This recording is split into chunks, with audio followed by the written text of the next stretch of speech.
প্রেগনেন্সির এই সময়টাতেই মাঝে মধ্যে একটু অন্যরকম খাবার খেতে ইচ্ছে করে। আর আজকে খুব ইচ্ছে হচ্ছে যে গাছ থেকে একটা সুন্দর গন্ধরাজ লেবু নিয়ে আসি।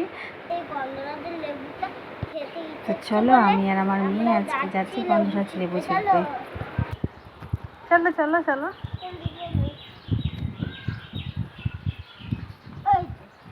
চলো চলো।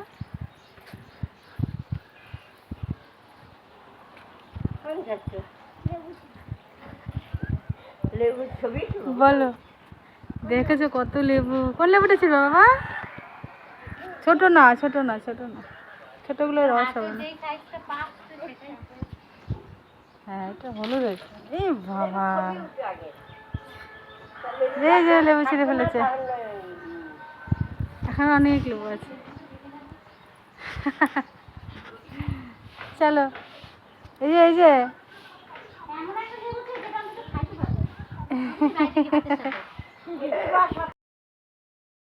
তো এই দেখো, দুটো লেবু ছিঁড়ে নিয়েছি। মেয়ে একটা ছিঁড়েছে, আমি একটা ছিঁড়েছি। এখন এটা দিয়ে গরম গরম ভাত খাবো।